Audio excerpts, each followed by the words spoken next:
Hello everybody, it's jrobi. Got chess sparring number 2 with GreenCastleBlock, Matt Pullen, and I'm sure he's going to be looking for his revenge in this game. And yeah, we'll see how it goes. So I'm going to tell him I'm ready right away. If you haven't seen the first video, check that one out. Kind of describes it a bit better. But basically, we are playing a game. Each channel will have our own thoughts, dual commentary. It's been done many times. The only kicker on this is that we do a Skype call right after. And we talk about the game and what we thought we did well, what we thought we didn't do very well, and basically how the game ended up. So, we're just waiting for Matt to move here. And unfortunately, I'm playing a defense that he's booking up to the 9s for his national master push. But I don't really have another defense ready to go for him, so I've been playing the Sicilian a lot. So we'll see how it goes. I'm going to try an A6 line, earlier A6 on this. I'm expecting E4, so.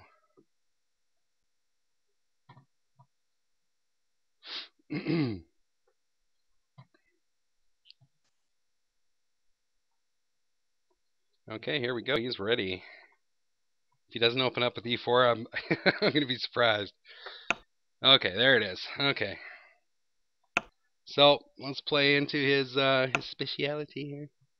Okay.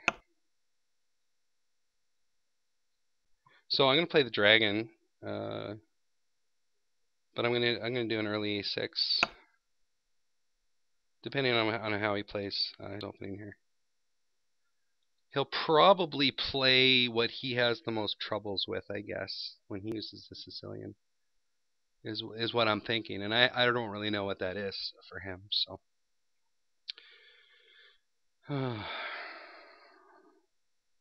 Although I do know that it's going to be a fighting game. I just know it. He's not going to, and I bet you he'll castle a lot earlier. I think, because I think that delaying of the castle didn't work out very well last time. Okay, so he's obviously thinking of what he wants to play. I think I might have even told him last week I've been playing a lot of the earlier A6 lines when we were just talking before the game. So the OBS is working good. Looks like the screen's up. Okay. So yeah, I think I'm going to do the A6 now, and I'm going to see what he does. So I'm taking away the bishop from B5 right away. So here I need to take, and I'm going to bring the knight up. Now, if he takes, I'm okay with that. It's not the greatest. I'd prefer to get my bishop here onto D7. I'm going to play G6, fianchetto my dark square bishop. Depending on what happens with his, I might go with E6. I don't think... Yeah, because his bishop's going to be bearing down on this dark square diagonal, and if you get a knight in here with the queen and a dark square bishop, it can be a nightmare to deal with. So I'll have to see what he does here, though. Main goals for me in this round is try not to do a major blunder. And I know he's going to put the pressure on early, but he's going to do it in such a way where his king is safe, for sure. And I think that you'll really see his tactical abilities shine here. So I got to be careful about that. What I've been doing a little bit to prepare is just doing tactical puzzles upside down, so you actually solve the puzzles on the upper half of the board as opposed to the bottom half, and it kind of helps you to see tactics that your opponent has available or potentially could have available easier. But it's harder to do. Like, I mean, if you don't believe me, just go do it. Okay, so he's going to do this right away. Okay, so he's bringing his bishop into D3. So he's going to be pointing down a lot of firepower toward my castle position. So I don't think I want to go with a fianchetto bishop in that position. I think what I'd rather do is go with the E6 line. That's my thoughts anyway. Like, I mean, because when you push pawn to G6, you're getting the fianchetto bishop and everything, but you're also weakening your pawns around your king. I will be castling king side, so I'm going to do that. Now, Yeah, I'm going to do that. Knight to f6 first. So now he's got to. He doesn't know I'm not going to fianchetto yet. Although it should be. It should be. I don't know. I really see no benefit to doing it in this position. He's obviously going to kingside castle. I'd be surprised if he queenside. You know what? I don't see a lot of queenside castles when I play the Sicilian, and a lot of the main lines have queenside castle for white. So, well, not like a good number of them anyway. All right, so I'm going to do e6. If he pushes, let's see, e6 push take. Yeah, it should be good. I think I'm going to get a little cramped here, though. If I get an opportunity at all to trade this light square bishop off, that's what I'm going to be doing.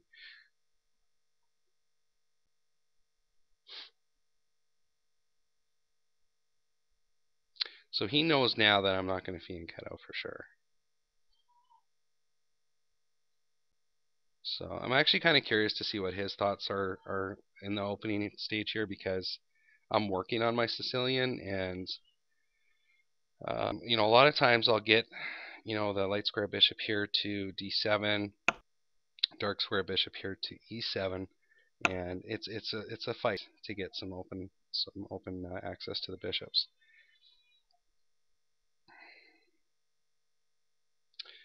I like it when people play the pawn sack. Okay, so he's pushing his pawn down to f4. So I think I'm okay with that, though. Like if he pushes to f5, let's see, takes. If he's trying to push to e5, I can take. Yeah, that's interesting.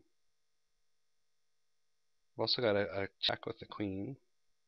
Not like it does anything at the moment.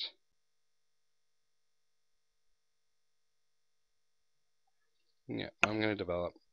Hopefully I'm not falling into something here. But I want to get castled.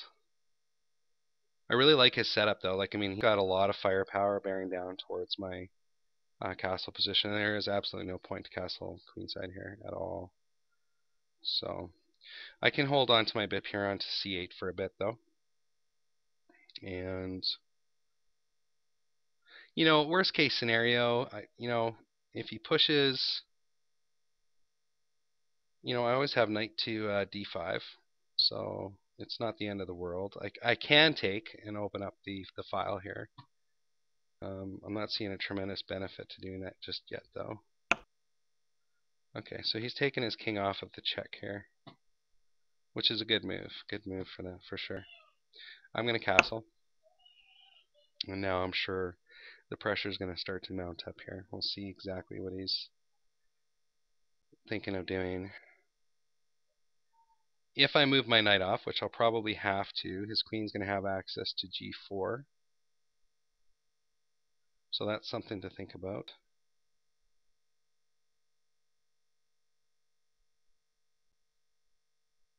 So let's just think here. So push to e5. I think I want to take. I'm pretty sure. I want to keep this. Well, hold on. Yeah, no, it still opens up access to his bishop, though. But I think I still want to take. If I can get some of the heavy pieces off the board in the you know, middle game, I think that'd be to my benefit, because a lot of times he's obviously looking to mount up a big kingside attack here. So if I can get the rooks off the table, or a pair of rooks off the table, maybe queens, then we'll see where we're at, and we'll see if it's going to be more advantageous to have the bishop pair, or you know, try to fight to keep the knights, or what's going on there. So.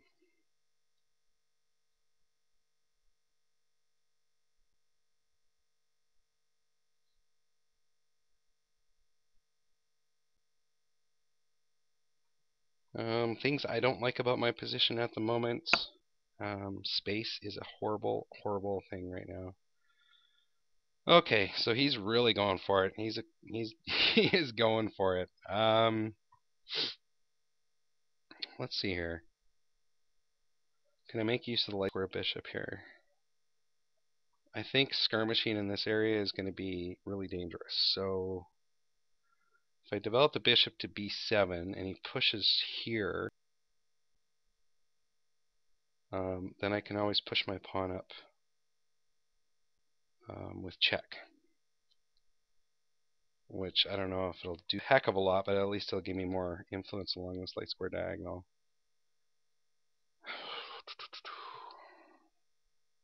I don't want to do any weakening moves here yet, because he's got his pieces lined up in such a way that a sack just makes sense. It's probably already making sense to rip open my position. Pushing the pawn up here on e5 is an idea.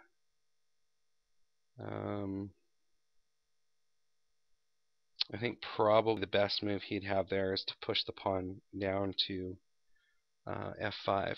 Otherwise, this pawn's being attacked twice. So if he pushes here, then I've got at least a little bit of a blockade on his pawns. And it's not so clear how he uses his bishops. But I think before I do that, I want to get my... No, maybe I should do that now. That just leaves my d-pawn weak, though, too. This is a tough decision. He's really bringing it on me quick and early this time.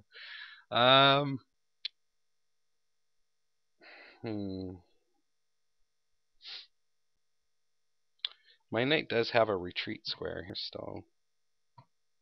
It's not like I'm in... I don't know, I just really like moving the bishop too. If he pushes here though, what if he comes down on the g5? So g5, let's say knight 2. Probably put the knight on e8, so I can swing it back this way. So let's move the knight, and then what has he got after that? Just pushes even more to rip into the position, possibly. I don't know, I kind of want to keep my bishop pointing along this diagonal here, too. Although I do like that check here.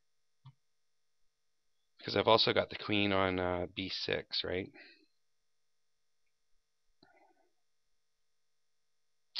Let's see here, push takes.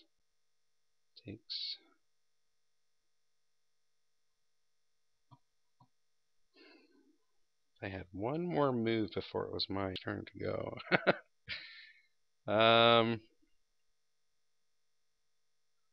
Well, I better make up my mind here.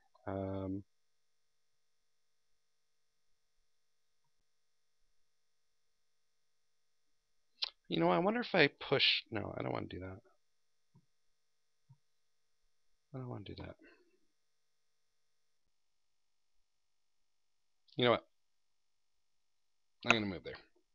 I'm just going to move there. I know it weakens this light square diagonal a little bit here, but it's going to make him think about this a little bit, hopefully, because his king is very, very exposed now.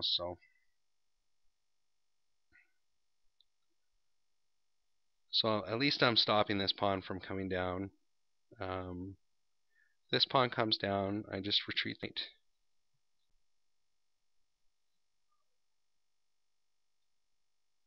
This one's going to be kind of tied down here. I've got my queen check on b6, if I need to utilize that.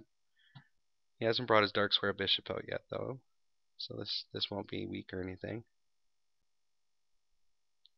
I'm anticipating him to maybe play something like bishop to d2. I think he's going to be thinking about just how open his king is here.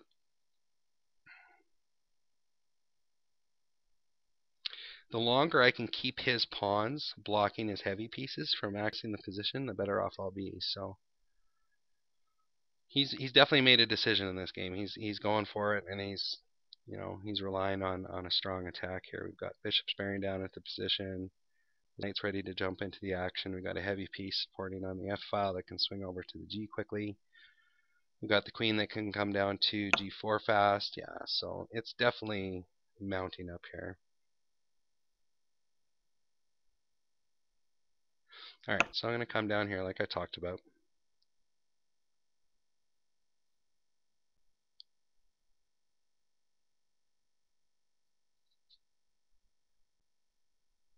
Now maybe, I don't know, now maybe G6 makes a little bit of sense.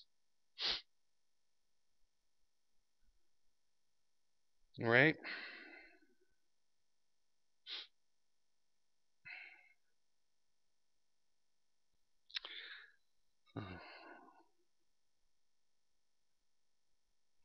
Let's see, so G6 kicks the queen for the short term.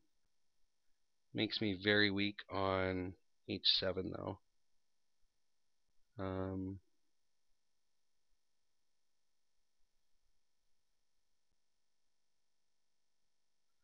His queen's not supported by anything just yet though.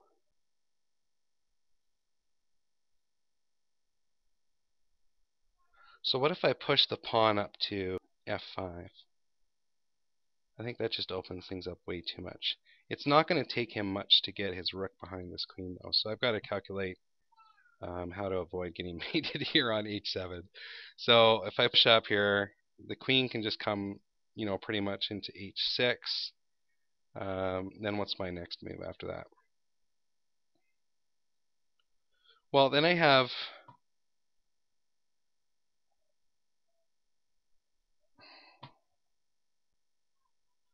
knight. I can bring my knight back in, can I? No, I still. Well, I can bring my knight to G7. Can bring my knight into G7 and then put it on G5, worst case scenario, right? Okay, so I think I'm going to do that. If I haven't missed anything terrible here. Okay, so there's that. Now let's see what he does. Does he open up access for the... See, now he's blunted a little bit at least. So now it's got to be a rook maneuver, right? But at bare minimum, I can at least get the knight onto H5.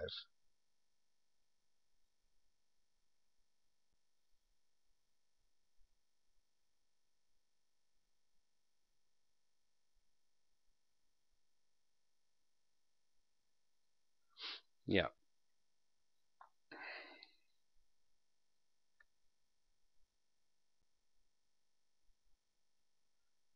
And if he...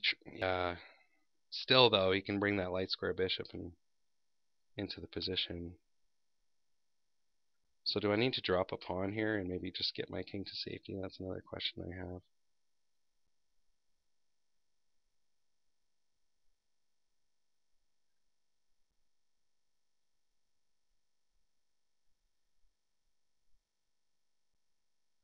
That knight is looking horrible. Horrible on G7.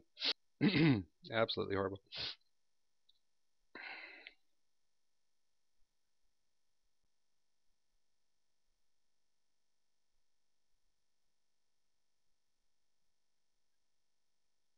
This is a tactics-rich position for him. I'm sure he's going to find something awesome. But let's see here. So if I get knight to H5, it's not going to stay there for very long.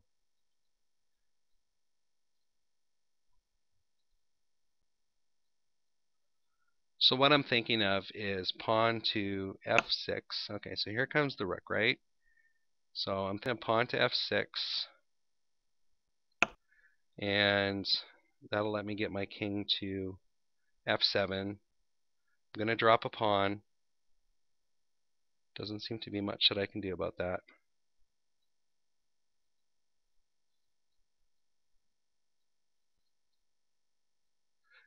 But now I've got, you know, I got some attacks here on the G5 square. Plus, I got the move the king to F7. There's got to be a way I can exploit this king position. If I can get out of this bind, I think it might be okay. We'll have to see though. So I'm going to drop the pawn. There's no doubt about that.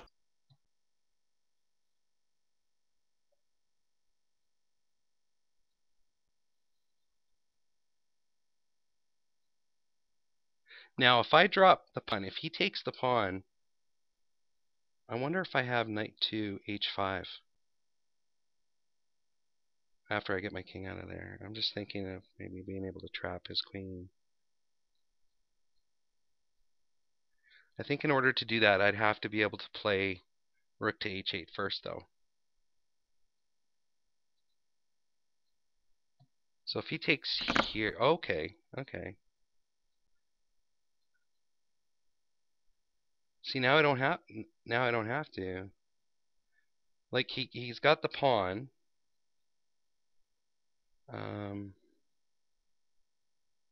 But I've got this. Ray.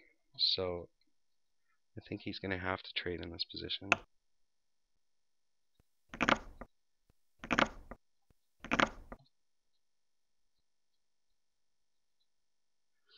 Okay, so maybe I managed to evade that by just losing a pawn. Now I've got two attackers here on this. Here, I can bring my rook up to h5.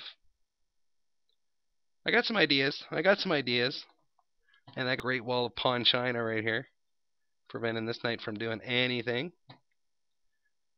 So now I got to start thinking about how to limit his pieces for the endgame.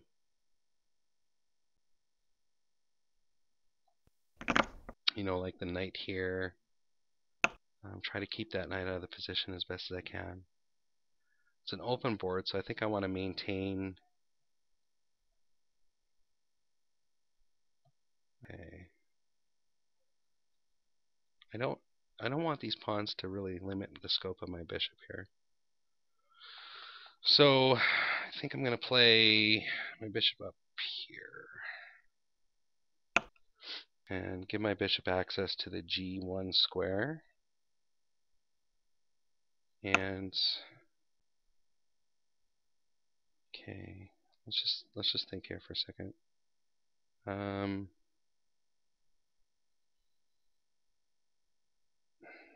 I want to trap my own bishop. I'd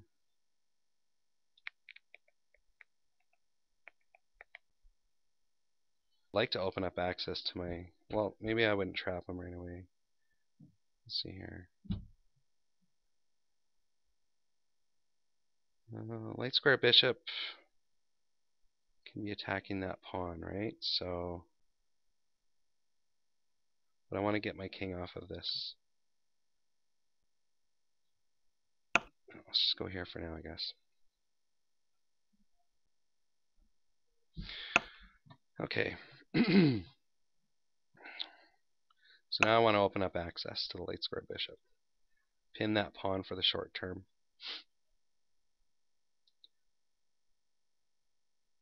He's a little bit tied down into what he can do with the king at the moment. And I gotta jump my knight into the action here, so.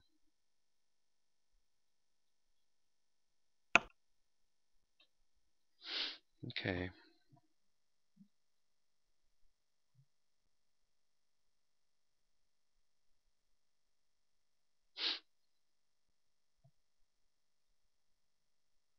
What if I push?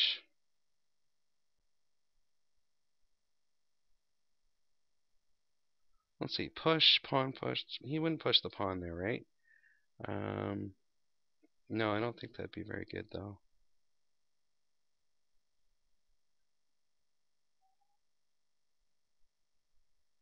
I gotta keep that protected there, though. You know what? I've got 4 minutes. He's got 240. So he's very strong at the end game. So I want to try to avoid mistakes if at all possible. So what about knight to h5, rook to f8, pressurizing this pawn here on f4.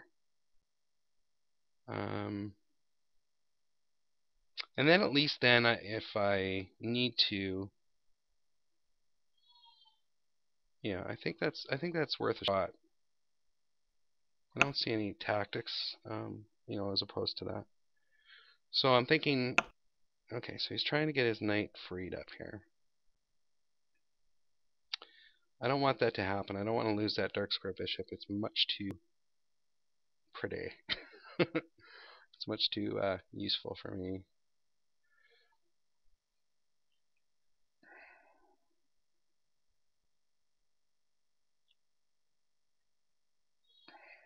That's pretty here. Now I'll trade the dark square bishops for his bishop, but I don't want to have I don't want to give it up for a knight. I want to hold on to the bishop as long as I can. My king's not quite as exposed as his is, so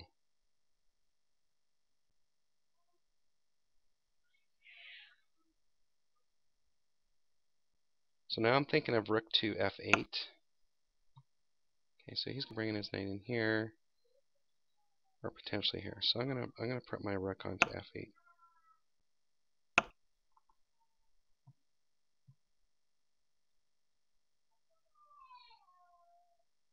Now I'd like to keep.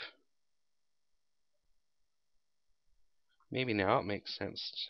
No, I don't think so.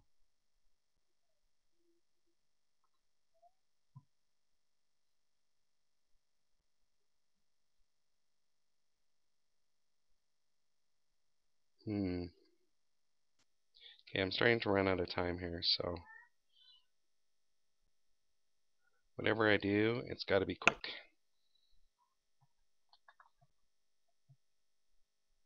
Now I might have to trade the knight off.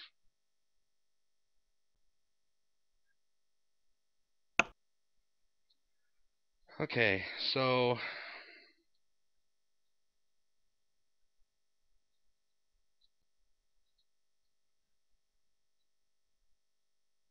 I've got that at least.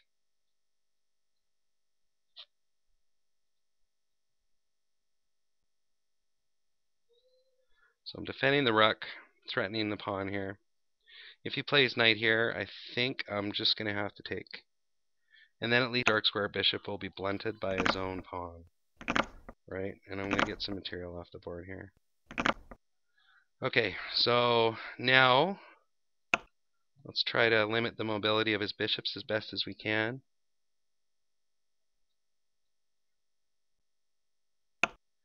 And let's see what happens. I need to reroute my knight. It's not doing anything there.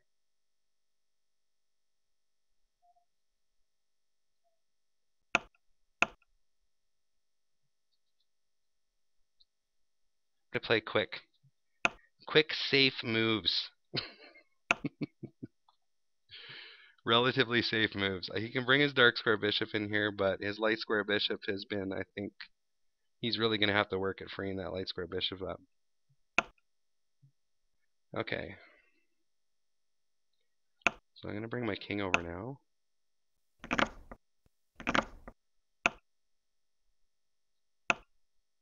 Now I've got to make use of my light square bishop.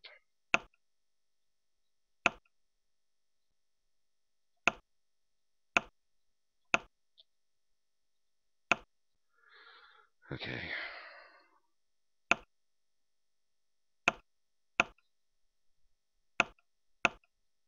Oh my gosh, what's going on? Oh, he got me. Good game. That was a fighting game, man. Like, I mean, he definitely brought it on early. Okay, let me turn the Skype on here. Hey. Hey, Matt, that was awesome. That was awesome. Thanks. Oh, Beatrix. Yeah, that was good. I was trying to capitalize on my time at the end there. And yeah. I was just, but yeah, that when the pawn started to come down there, I tried to get the knight back in time, but it was too late.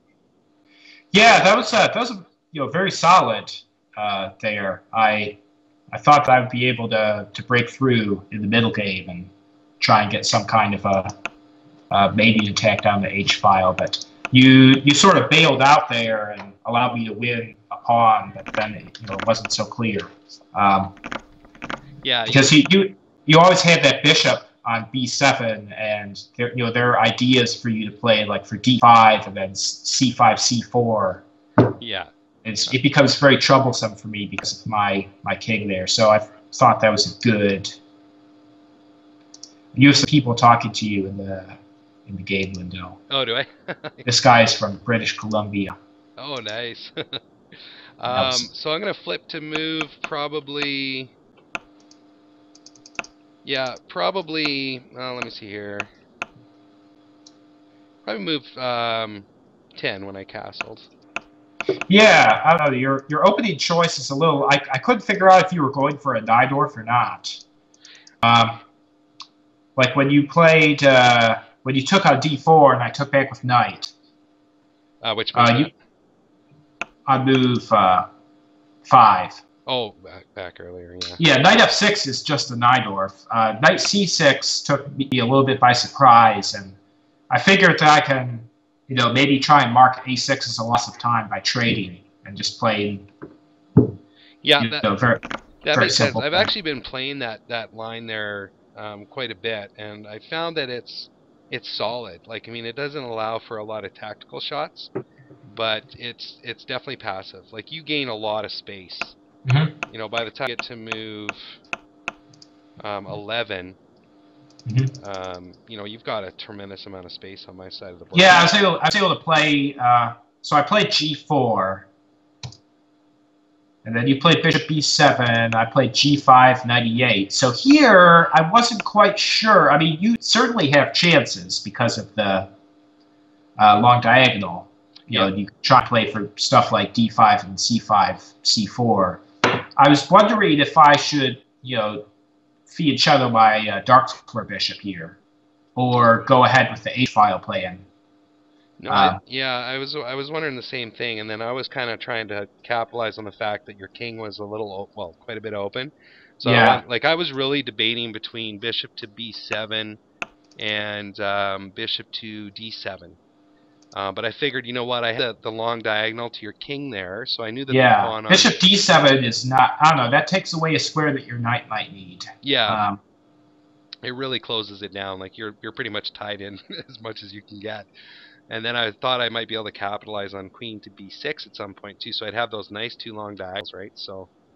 Yeah, queen b6 was a move that could have come in at various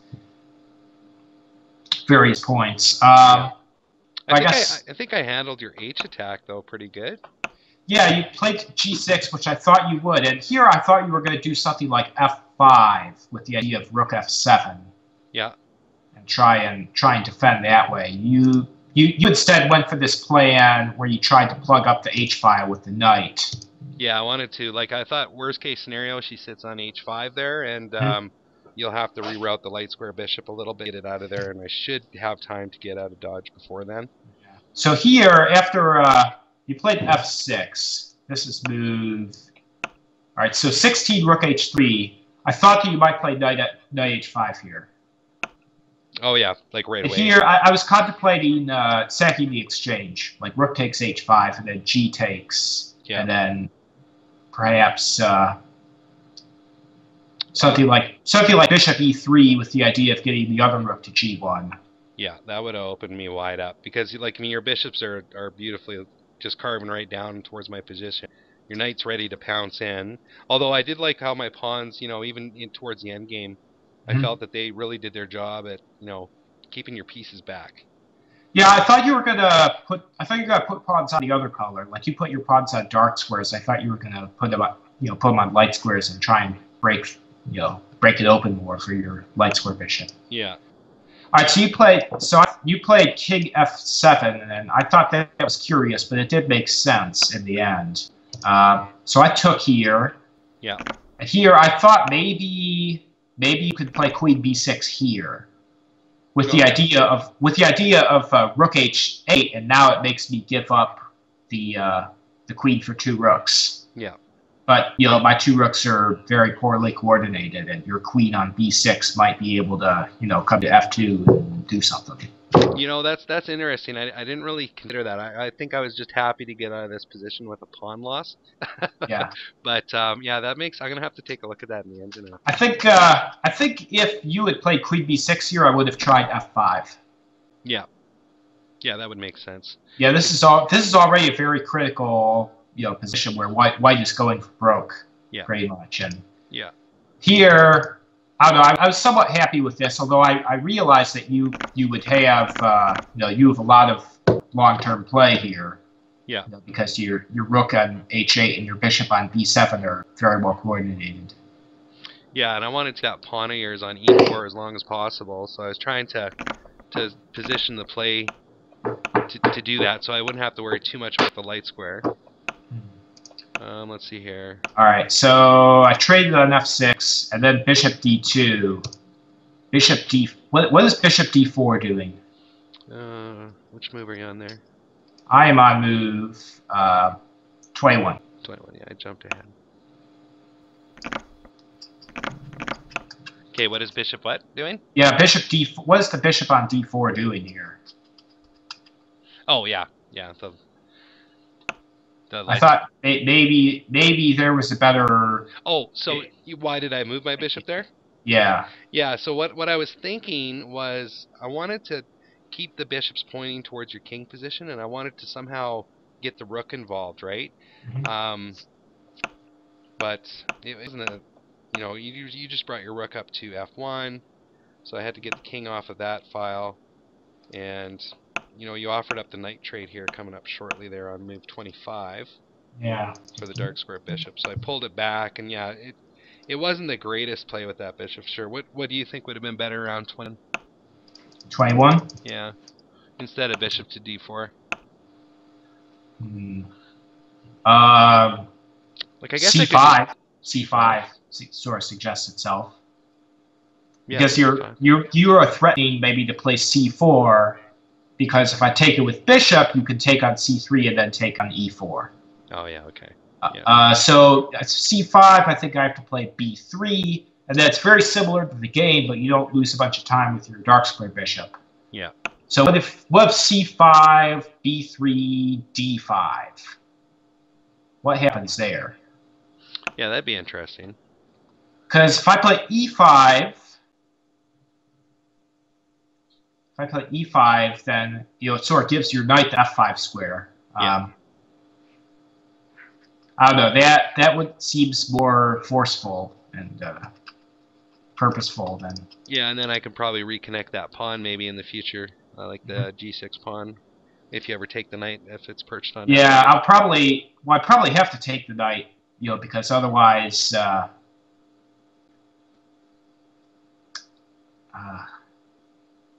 if I just leave the knight sitting on f5, then I'm trying to protect my king from your rook coming down to like h4 and g. They're like knight forks and stuff.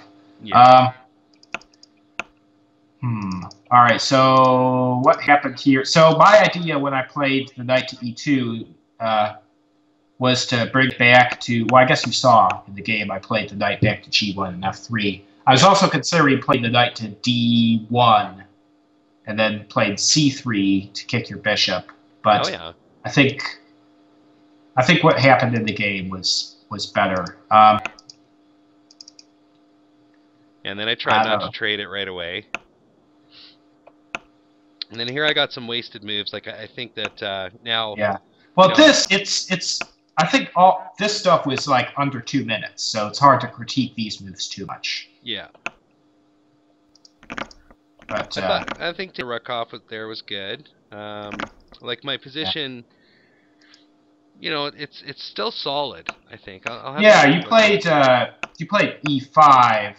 I guess. I mean, it makes one of my bishops bad. I guess that's okay. But I mean, I do have. I don't know. Like if you just sit on this position, how am I supposed to advance my pawns? Yeah. That's you moved your knight around and got in. Your knight got in this hole on d4 where it didn't really do anything. No. Then I just started pushing. Yeah. It looked good on d4, but that's about it. Then I tried to get the light square bishop into the game here. And I don't know. Maybe when I play h5, instead of taking right away, I think maybe you check first. Yeah. Check first on c8. Oh no! Oh, that's actually very good. If you check first on c8, I can't play king h4 because then knight f3 check is picking up a bishop. Yeah, that's good. So wow, yeah, I kind of messed that up. Bishop check. So I would have to go to g3.